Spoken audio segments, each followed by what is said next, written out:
Hello students, हम आ चुके हैं एक और नई वीडियो के साथ।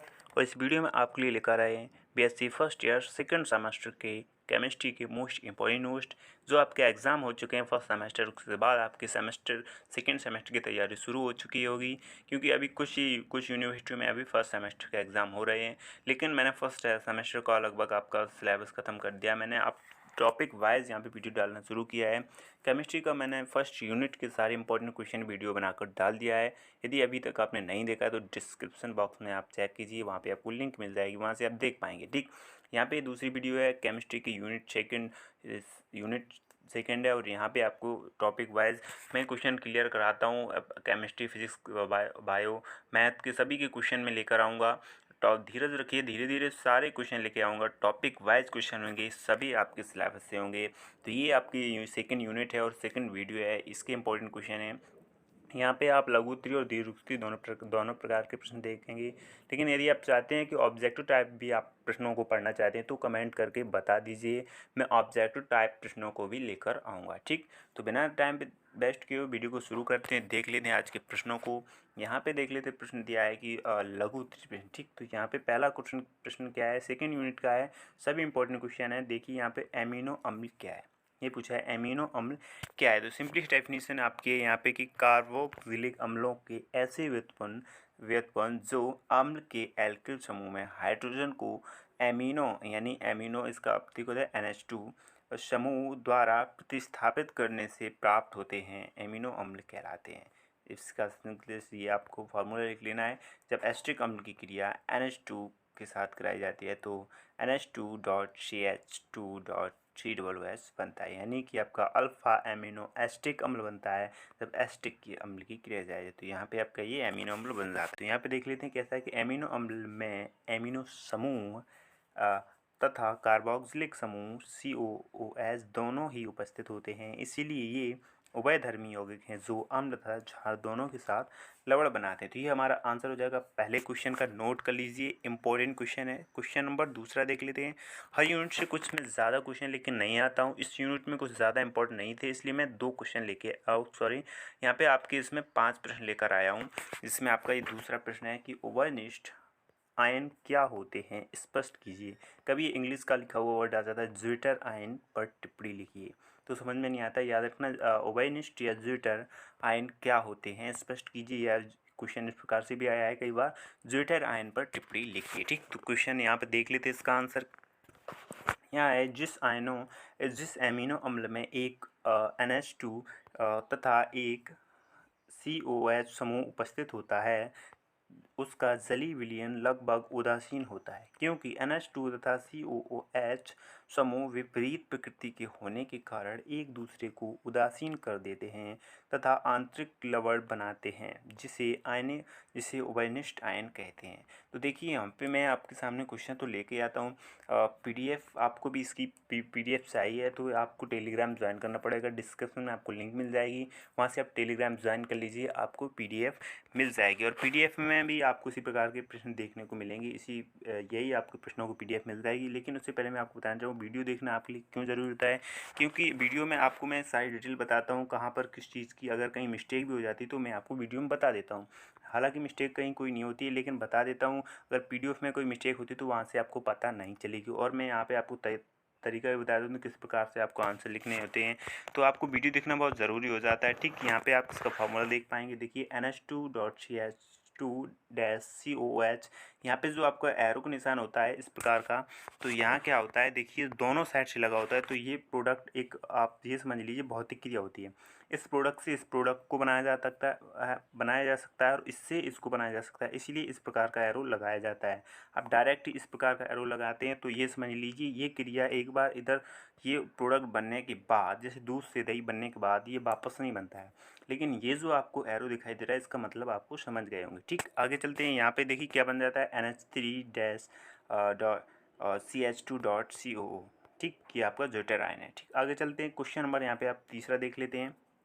यहाँ है समविभव बिंदु पर संक्षिप्त टिप्पणी लिखिए। क्वेश्चन क्या है, समविभव बिंदु पर संक्षिप्त आपको टिप्पणी लिखनी है। तो देख लेते हैं क्या है कि समविभव बिंदु विलयन का वह pH होता है जिस पर एमिनो अम्ल के जलीय विलयन में विद्युत धारा प्रवाहित करने पर वह किसी भी इलेक्ट्रोड की ओर गति नहीं करता है। विभिन्न एमिनो अम्लों के लिए समविभव बिंदु का मान भिन्न भिन्न होता है। जब किसी एमिनो अम्ल को जल में घोला जाता है तब यह निम्न रूपों में समान मिश्रण बनाता है। ये अम्ल और क्षार दोनों समान व्यवहार प्रदर्शित करते हैं। देख लेते हैं यहाँ पे H3N-CH single bond COO equal to, इसे इक्वल टू भी आप यहाँ पे पढ़ सकते हैं, ठीक।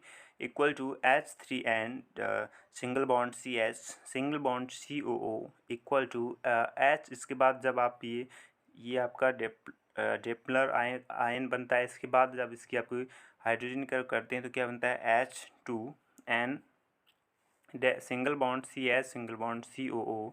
और यहाँ पे इसके बाद आपको ये दूसरा प्रोडक्ट बन जाता है न्यूट्रल एमिनो एसिड। तो यहाँ पे H2N single bond CH single bond COOH।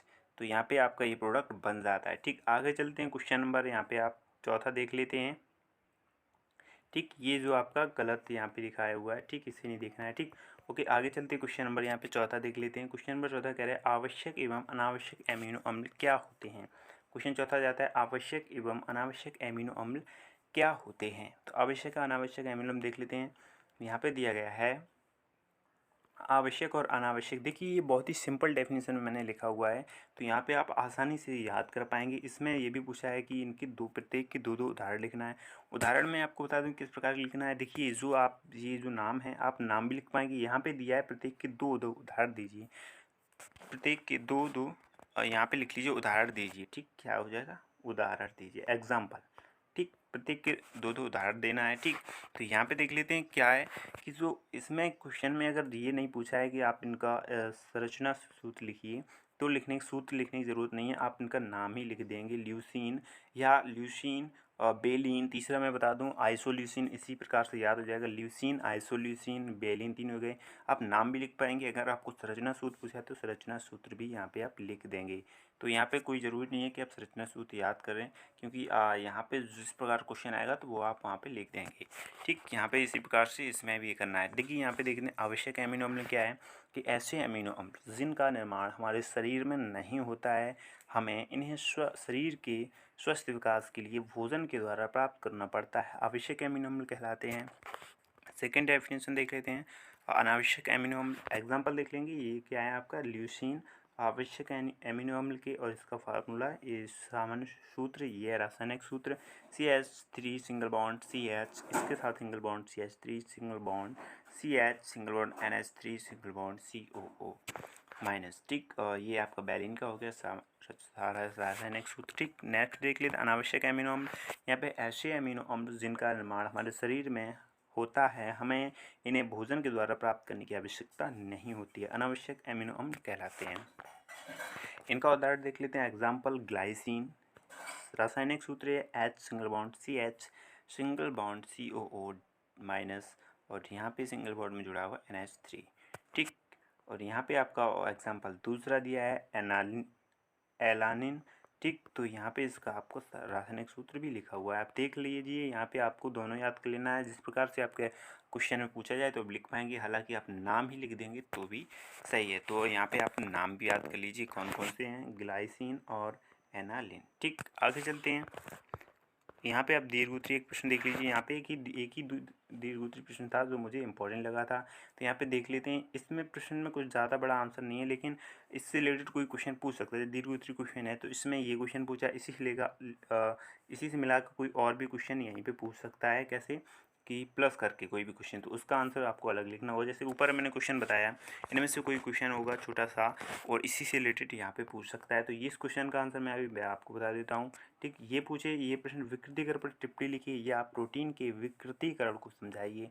ये क्वेश्चन एक ही इस प्रकार से आ जाए तो आंसर कैसा लिखना है, तो यहाँ पे आपको समझाना है और टिप्पणी करना है। या देखो यहाँ पे देख लीजिए, प्रोटीन ऊष्मा तथा रसायनों के प्रति संवेदी होते हैं। जब प्रोटीन को गर्म किया जाता है या अम्ल क्षार आदि रसायनों के साथ क्रिया कराते हैं तो प्रोटीन की संरचना में उपस्थित हाइड्रोजन बंध टूटने लगते हैं, जिससे प्रोटीन की संरचना परिवर्तित होने से वह अपने जैविक गुण खो देता है।